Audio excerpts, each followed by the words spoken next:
You do. So it isn't a summit. Women in Tech is a movement. And now back to our program. The last question. Yes, so, well, women in the AI is the answer. Zuza, what is the question? The question is, how do we make the world a better place? The question is, how do we take care of the planet? The question is, how do we achieve world peace? The question is, how do we teach the world how to dance? And the answer is women. Okay, ladies and gentlemen, today I'm thrilled to introduce our esteemed keynote speaker, Francesca Cavallo. Francesca is an Italian, like myself. It's not only an award-winning author, but also a serial entrepreneur and activist making a significant impact in the literary world. Francesca is widely known as the co-creator of the incredibly popular book series and podcast Good Night Stories for Rebel Girls. These empowering stories have captivated audiences worldwide, inspiring both young and old alike. Francesca's work has garnered critical acclaim, reaching the esteemed status of being a New York Times best-selling author. Prepare to be inspired as she delves into her journey as an author, entrepreneur, activist, empowering individuals to dream big, challenge norms, and create positive change. Please, join me in giving a warm welcome to Francesca Cavallo, a true force and inspiration and advocate for rewriting the narrative for generations to come. Benvenuta, Francesca. Hello.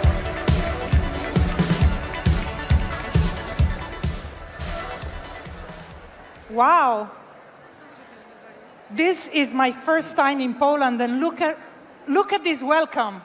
It's incredible. Okay? Thank you so much. Thank you for having me. How are you? Are you excited to be at the Women in Tech conference? Before we begin, I want to get to know you a little bit better. How many of you are students? Make some noise, the students in the audience. Don't be shy. How many of you are women working in tech? How many of you are scientists? Cool. How many of you are running a company or thinking of starting one? How many of you are running a successful company? Don't be shy. Very cool. How many of you are running a company that's failing? It's okay, you know who you are. You are my favorite because I have been in your shoes and I will be for more times than I can count. No matter where you are, you're winning for the very fact that you are here, sharing your journey with fellow life travelers, putting yourself out there, and braving the storms of success, failure, of not having a clue about what you're doing, but keeping on showing up every day with a desire in your heart to build something meaningful. Our presence here has meaning. It has meaning for our personal life because we are doing something that we were not expected to do. But it also has historical meaning because we are owning our freedom in ways that our mothers and grandmothers couldn't. And by doing that, we are empowering the women that will come after us to blow our minds. How many of you have kids? There are a few moms? Cool. Dear moms, because you're here today, your kids will be a little bit more free, girls and boys. Your presence here is a gift for your families, for your communities. So let's give moms an applause.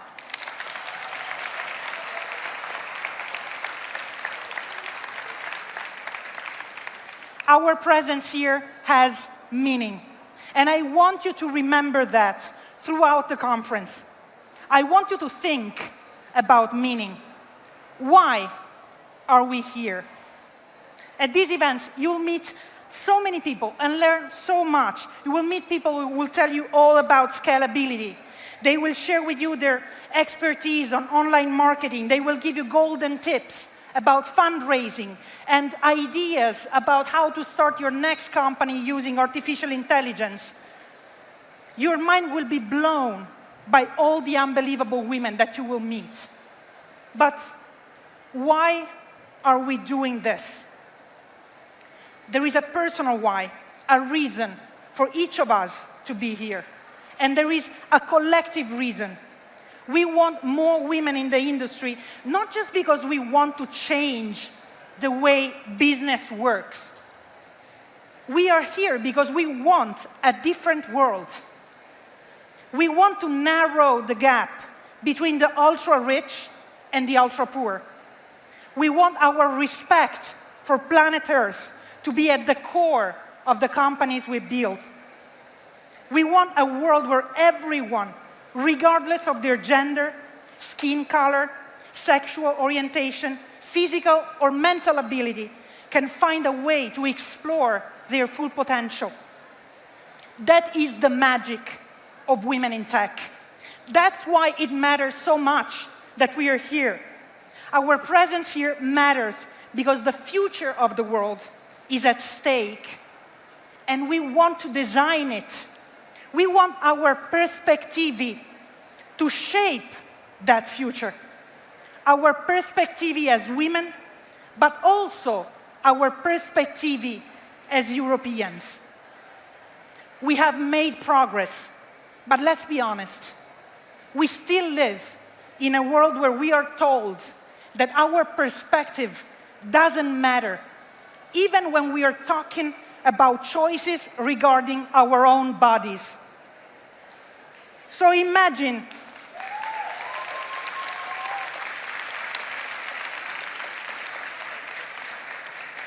how bold we need to be to say not only do we want to decide for ourselves, but we want to build, create, program, design, decide for others. We are here to embrace that boldness, to celebrate it, to say out loud that our voices matter, and that we are going to use them to create a piece of the world we want to live in. Now, there are different ways you can be a woman in tech. You can be like, it took me so much to be here that now I'm just going to be compliant, to obey, to try to blend in with the boys. Or you can be a rebel. You can make sure to never ask too much, to never bite more than you can chew. You can step aside when there is a chance for a promotion. You can delay your attempt at raising funds for your startup idea. Reassure people around you that they have nothing to be afraid of. Or you can take the money and run. I can feel investors and employers getting nervous. It's okay. Take the money and run is just the title of my speech. Let's talk about the first part. Take the money. It means do not be afraid to go after the resources you need to create what you want to create. Women, too often, we are too frugal. We are trained not to ask for what we need. Frugality can be an important asset, but it can also be a way to sabotage our plans, to set ourselves up for failure. So take the money. The second part.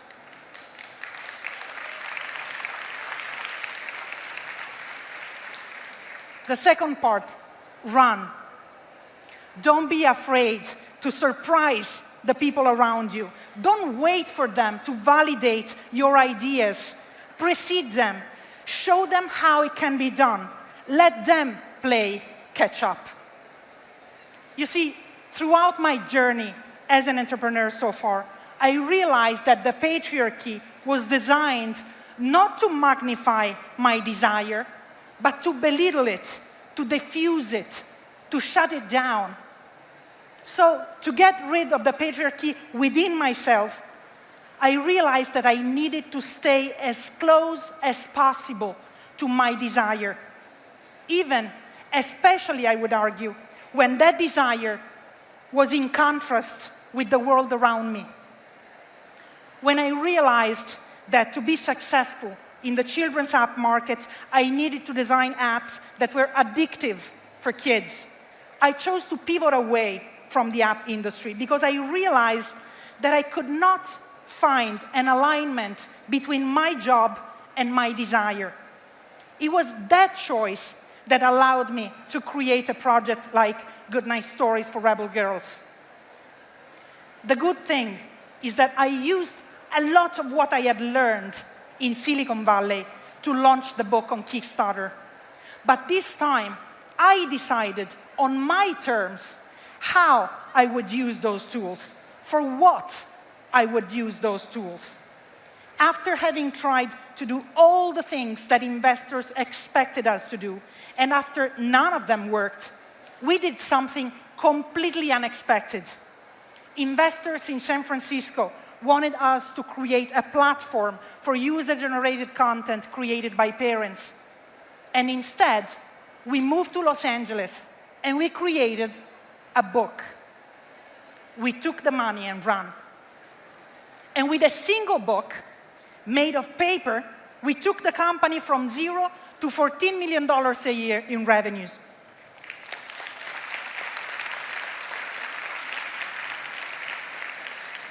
The success came when I used all that I had learned to get closer to my why, and I aligned my work with the change I wanted to see in the world. So take the money and run. I know many of you are already exhausted, even trying to walk in this environment. And you're like, and now we gotta run? Please. And I know. But the thing is that when you start working from a place that is aligned with your deepest goals, you get access to a source of energy that feels like lava in the heart of a volcano. In my life, I met a lot of naysayers. I still do. But my why was very clear, always, in my head and in my heart. 15 years, tens of product launches later, and 2 companies later, the reason why I am in the game is still the same. I want to tell children's stories that show them the world for what it is, in all of its glorious diversity. Because for the longest time, we didn't describe the world to kids for what it is. We described it for what some people wanted the world to be. We took away people of color from children's books, people with disabilities. We took away people like me. What does she mean? Italians? What about Pinocchio?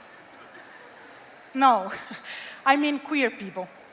I am a lesbian, queer woman, and I grew up feeling completely invisible. Because none of the books that I read, none of the cartoons I watched portrayed someone like me.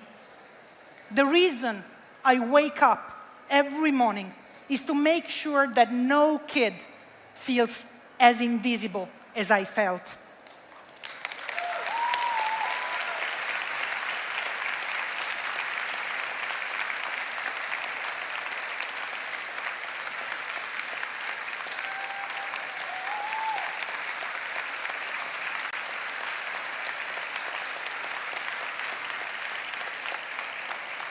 Because if children grow up surrounded by stories that celebrate humans in all of their shapes and colors and forms, it will be very hard to convince them that there is only one right way to be human when they become adults. This is why I wrote Goodnight Stories for Rebel Girls. And it's why I wrote Dr. Lee and the Crown-Wearing Virus during the pandemic to fight the surge of anti-Asian racism. It's the reason why I created a book series about Paralympic athletes and I wrote a Christmas novel starring a lesbian biracial family. There is one thing that has the power to shape our future more than anything else, and that is the way children see the world. What children learn about the world, about what it is, about what it should be, becomes our future. This is my fire. It is this desire that kept me going when the first 12 products at my first company failed miserably. It is what kept me going when I worked day and night, traveling the world as the author of a global bestseller while building from scratch an e-commerce-based publishing platform that could sell tens of thousands of books every month. It is what kept me going when I lost everything at the pinnacle of my success and had to start over. I never wanted the money for the sake of using the hashtag #girlboss. I wanted it because I needed resources to create the change that I want to see in the world.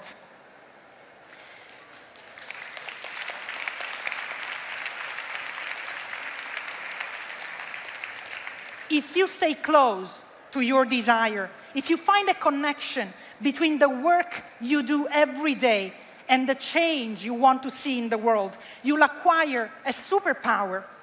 What do you want the world to look like 500 years from now? What is your contribution going to be to get there? Ask yourself these questions often, because if you're just trying to break a glass ceiling for the sake of it, you will get tired and frustrated and cynical and bitter. But if you are in touch with your why, nothing will stop you. You will exit the building. You will find someone who lends you a helicopter, fly over the glass ceiling, drop a ton of bricks on it, and then you will use those bricks to build another place with no ceilings to break for anyone.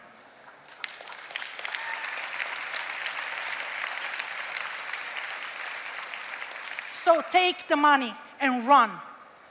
And if you fail trying, that's fine too. You have permission to fail. Even if you're a woman, you don't have to prove anything to anyone. You can fail just like everyone else. But please, please, fail trying to do something spectacular, my friends. Don't fail trying to climb a corporate ladder just for the sake of it. Fail trying to change the world.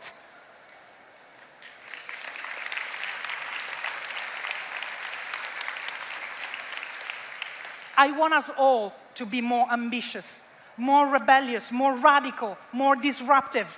I don't want to just be part of something that men built. I want us to usher in a new era. I want us to run because innovation doesn't happen in a linear fashion. It's not homogeneous. I ran when I dared writing a book of bedtime stories, when my own government believes I couldn't read those bedtime stories to my own kids. So I want you to take the money and run. I want you to take the money and run away from conformity. I want you to take the money and run away from exploitation. I want you to take the money and run away from the patriarchy.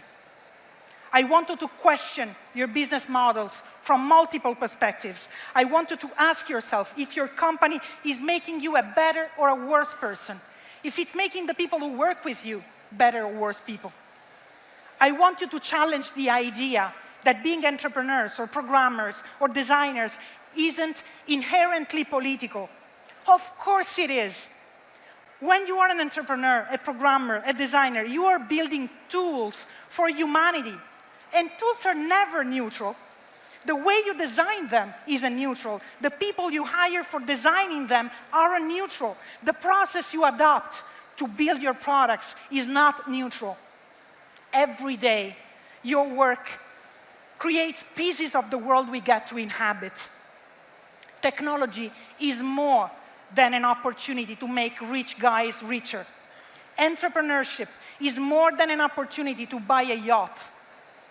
working in the tech sector requires us to question our ethics more often, to keep an eye on the morals of the products we build, because the work we do has consequences. The work we do every single day makes a difference in the history of our planet. So don't just be okay with being one of the few women in the room. Make it count. Run toward meaning. Don't walk, run toward democracy. Don't walk, run toward justice. Run toward human rights. Run toward equality. Thank you very much, and enjoy the conference. Thank you. Thank you very much.